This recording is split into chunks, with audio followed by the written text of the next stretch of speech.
ನಮಸ್ಕಾರ ವೀಕ್ಷಕರೇ, ನಿಮಗೆಲ್ಲ ಹುಬ್ಬಳ್ಳಿ MJR ಕಿಚನ್ಗೆ ಸ್ವಾಗತ. ನಾವಿವತ್ತು ಕ್ಯಾರೆಟ್ ಪರೋಟ ಹಾಗೂ ಬೂಂದಿ ರಾಯ್ತಾನ ಯಾವ ರೀತಿ ಮಾಡೋದಂತ ತೋರಿಸ್ಕೊಡ್ತೀವಿ. ರುಚಿಯಾದಂಥ ಈ ಕ್ಯಾರೆಟ್ ಪರೋಟ ಹಾಗೂ ಬೂಂದಿ ರಾಯ್ತಾನ ಯಾವ ರೀತಿ ಮಾಡೋದಂತ ಈಗ ನೋಡೋಣ ಬರ್ರಿ. ಕ್ಯಾರೆಟ್ ಪರೋಟ ಮಾಡೋಕೆ ಫಸ್ಟ್ ನಾವಿಲ್ಲಿ ಹಿಟ್ಟು ಕಲಸಿಟ್ಕೊಂಡು, ಇಲ್ಲೇ 1 ಕಪ್ನಷ್ಟು ನಾವು ಗೋಧಿ ಹಿಟ್ಟು ತೊಗೊಂಡಿವಿ. ಗೋಧಿ ಹಿಟ್ಟಿಗೆ ಸ್ವಲ್ಪ ರುಚಿಗೆ ಎಷ್ಟು ಬೇಕಷ್ಟು ಉಪ್ಪು, ಆಮೇಲೆ 1 ಸ್ಪೂನು ಬಿಳಿ ಎಳ್ಳು ಹಾಕ್ಕೊಂಡಿವಿ, 1-2 ಸ್ಪೂನು ಎಣ್ಣೆ.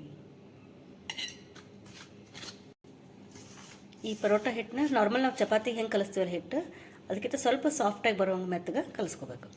ಹಿಟ್ಟು ಮೆತ್ತಗಿತ್ತಂದ್ರೆ ಪರೋಟ ಸಾಫ್ಟಾಗಿ ಬರ್ತಾವೆ.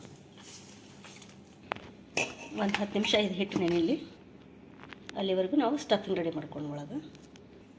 ನೆಕ್ಸ್ಟ್ ಈಗ ಒಂದು ಬಾಳ್ಗಿ ಒಳಗೆ 2-3 ಸ್ಪೂನು ಎಣ್ಣೆ ಹಾಕ್ಕೋಬೇಕು. ಎಣ್ಣೆ ಕಾದ್ಮೇಲೆ ಇದಕ್ಕೊಂದು ಸ್ಪೂನು ಜೀರಿಗೆ.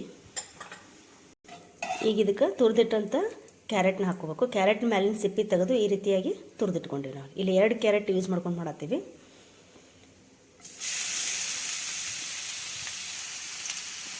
ಖಾರಕ್ಕೆ ಹಸಿಮೆಣಸಿನ್ಕಾಯಿ ಪೇಸ್ಟ್, ಖಾರ ನಿಮಗೆ ಎಷ್ಟು ಬೇಕಲ್ಲ ಅದು ನೋಡಿಕೊಂಡು ಹಾಕ್ಕೋಬೇಕು. ರುಚಿಗೆ ಎಷ್ಟು ಬೇಕಲ್ಲ ಅಷ್ಟು ಉಪ್ಪು. ಇದನ್ನೆಲ್ಲ ಮೀಡಿಯಮ್ ಫ್ಲೇಮ್ನಾಗ ಇಟ್ಕೊಂಡ ಅದು ಕ್ಯಾರೆಟಿನ ಹಸಿ ವಾಸನೆ ಹೋಗೋವರೆಗೂ ಸ್ವಲ್ಪ ಫ್ರೈ ಮಾಡ್ಕೋಬೇಕು.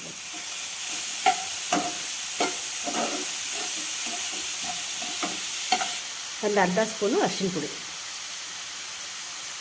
ಇದು ಕ್ಯಾರೆಟ್ನು ಭಾಳ ಬೇಯಿಸ್ಕೊಳ್ತಂಗಿಲ್ಲ, ಯಾಕಂದರೆ ನಾವು ಆಮೇಲೆ ಪರೋಟ ಸ್ಟಫಿಂಗ್ ತುಂಬಿದ ಮೇಲೆ ಮತ್ತೆ ಬೇಯಿಸ್ತೀವಲ್ಲ, ಹೀಗಾಗಿ ಸ್ವಲ್ಪ ಹಸಿ ವಾಸನೆ ಹೋಗೋವರೆಗೆ ಅಷ್ಟು ಫ್ರೈ ಮಾಡ್ಕೊಂಡ್ರೆ ಸಾಕು. ಆಮೇಲೆ ಹುಳಿಗೆ ಒಂದು ಸ್ವಲ್ಪ ನಿಂಬೆಹಣ್ಣು ಹಾಕೊಳ್ತೀವಿ. ಬರೀ ಇದಿಷ್ಟು ಕ್ಯಾರೆಟ್ ತುರಿ ತೊಗೊಂಡ್ರೆ ಬೈಂಡಿಂಗಿಗೆ ಸರಿ ಬರೋಂಗಿಲ್ಲ ಪರೋಟ ಒಳಗೆ ಸ್ಟಫಿಂಗ್ ಮಾಡೋಕೆ. ಅದಕ್ಕೆ ನಾವಿಲ್ಲಿ ಪನ್ನೀರ್ ಹಾಕೊಳಕತ್ತೀವಿ. ಒಂದು ಸಣ್ಣ ಅರ್ಧ ಕಪ್ನಷ್ಟು ಪನ್ನೀರ್ ಹಾಕ್ಕೊಂಡಿವಿ. ಇಲ್ಲಿ ಪನ್ನೀರ್ ಇದ್ದರೆ ನೀವು ಸ್ಟಫಿಂಗಿಗೆ ಬೈಂಡಿಂಗಿಗೆ ಪನ್ನೀರ್ ಹಾಕ್ಕೋಬೋದು. ಇಲ್ಲಾಂದ್ರೆ ಕಡಲೆ ಹಿಟ್ಟು 1-2-3 ಸ್ಪೂನ್ ಕಡಲೆ ಹಿಟ್ಟನ್ನ ಹಾಕ್ಕೊಂಡ್ರೂ ಬೈಂಡಿಂಗ್ ಬರುತ್ತೆ ಅದಕ್ಕೆ. ಅಥವಾ ಬೇಯಿಸಿಟ್ಟಿದ ಆಲೂಗಡ್ಡೆ ಇದ್ದರೆ ಒಂದು ಆಲೂಗಡ್ಡೆನ ಸ್ಮ್ಯಾಶ್ ಮಾಡಿ ಹಾಕ್ಕೊಂಡ್ರೆ ಅದು ಕ್ಯಾರೆಟ್ ಉದುರಾಗಿರ್ತೈತಲ್ಲ, ಅದನ್ನು ಬೈಂಡಿಂಗ್ ಮಾಡ್ಕೊಳ್ಳೋ ಸಲುವಾಗಿ ನಾವು ಪನ್ನೀರು ಅಥವಾ ಕಡಲೆ ಹಿಟ್ಟು ಆಲೂಗಡ್ಡೆ ಯಾವುದನ್ನಾದರೂ ಬೈಂಡಿಂಗ್ ಆಗಿ ಯೂಸ್ ಮಾಡ್ಕೋಬೋದು. ನೆಕ್ಸ್ಟು ಸ್ವಲ್ಪ ಕೊತ್ತಂಬರಿ ಸೊಪ್ಪು,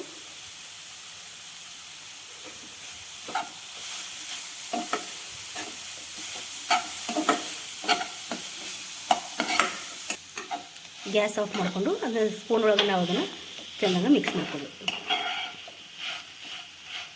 ಪನ್ನೀರ್ ಹಾಕಿದ ಮೇಲೆ ಭಾಳ ಫ್ರೈ ಮಾಡಬಾರ್ದು, ಯಾಕಂದರೆ ಪನ್ನೀರ್ ರಫ್ ಆಗಿಬಿಡುತ್ತೆ. ಗ್ಯಾಸ್ ಆಫ್ ಮಾಡಿಕೊಂಡು ಈ ರೀತಿ ಎಲ್ಲ ಮಿಕ್ಸ್ ಮಾಡ್ಕೋಬೇಕು.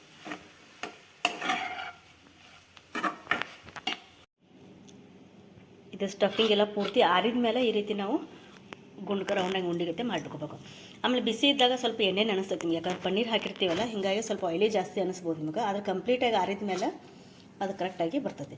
ಅಷ್ಟು ಮೇಲೆ ನಿಮ್ಗೆ ಪನ್ನೀರ್ ಹಾಕಿದ್ದಕ್ಕೆ ಏನಾದರೂ ಸ್ವಲ್ಪ ಆಯಿಲಿ ಅನಿಸ್ತೈತೆ ಈಗ ನೀವು ಒಂದು ಸ್ಪೂನಷ್ಟು ಹುರಿಗಡಲೆ ಪೌಡರ್ ಬರ್ತೈತೆ, ಪುಟಾಣಿ ಹಿಟ್ಟು ಅಂತೀವಲ್ಲ, ಆ ಹಿಟ್ಟನ್ನ ಹಾಕೋಬೋದು ಬೇಕಾದ್ರೆ. ನಾವಿಲ್ಲೇನು ಹಾಕಿಲ್ಲ, ಅದು ಬಿಸಿದಾಗ ನಿಮ್ಗೆ ಹಂಗೆ ಅನಿಸುತ್ತೆ. ಪೂರ್ತಿ ಕಂಪ್ಲೀಟಾಗಿ ಆರಿತಂದ್ರೆ ಈ ರೀತಿಯಾಗಿ ಉಂಡೆ ಕಟ್ಟಕ್ಕೆ ಬರ್ತೈತೆ. ನೆಕ್ಸ್ಟ್ ಇದನ್ನು ಸ್ಟಫಿಂಗನ್ನು ಪರೋಟದೊಳಗೆ ಇದು ಹಿಟ್ಟೊಳಗೆ ತುಂಬ್ಕೊಳ್ಳೋಣ. ಗೋಧಿ ಹಿಟ್ಟಿಂದ ಸಣ್ಣದ ಉಳ್ಳಿ ಮಾಡಿಕೊಂಡು ಈ ರೀತಿ ಸ್ವಲ್ಪ ಸಣ್ಣ ಲಟ್ಸ್ಕೊಂಡು ಅದ್ರೊಳಗೆ ತುಂಬ್ಕೋಬೇಕಾದ್ರೆ.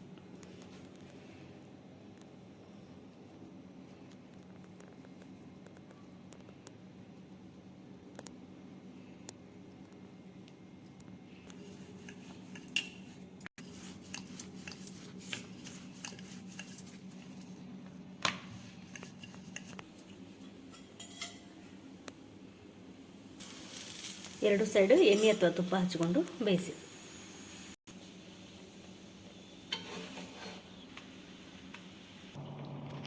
ಈಗ ಕ್ಯಾರೆಟ್ ಪರೋಟ ರೆಡಿ ಆಗೈತಿ. ಇದರೊಳಗೆ ಕಾಂಬಿನೇಷನ್ ಆಗಿ ನಾವು ಬೂಂದಿ ರಾಯ್ತಾ ಅಂತ ಮಾಡ್ಕೋತೀವಿ. ಅದನ್ನು ಯಾವ ರೀತಿ ಮಾಡೋದು ಅಂತ ನೋಡೋಣ. ಫಸ್ಟ್ ಇದು ಖಾರ ಬೂಂದಿ ಅಥವಾ ಪ್ಲೇನ್ ಬೂಂದಿ ಸಿಗ್ತಾವೆ ನೋಡಿ, ಖಾರ ಎಲ್ಲ ಸಪ್ಪಂದು. ಆ ಬೂಂದಿ ತೊಗೊಂಡು ಒಂದು ಸ್ವಲ್ಪ ನೀರೊಳಗೆ ಹಾಕಿ ತೊಳ್ಕೊಬೇಕು ಅವನ್ನ. ಇಲ್ಲಿ ನಾವು ಖಾರ ಬೂಂದಿ ಐತಿ, ಅದಕ್ಕೆ ಸ್ವಲ್ಪ ನೀರೊಳಗೆ ಹಾಕಿ ಅದನ್ನು ಮೆತ್ತಗೆ ಮಾಡ್ಕೋಬೇಕು ಅವನ್ನ. ಈ ಬೂಂದಿನ ನೀರೊಳಗೆ ಈ ರೀತಿ ತಕ್ಕೊಂಡು ಗಟ್ಟಿ ಮೊಸರಿನೊಳಗೆ ಹಾಕ್ಕೋಬೇಕು.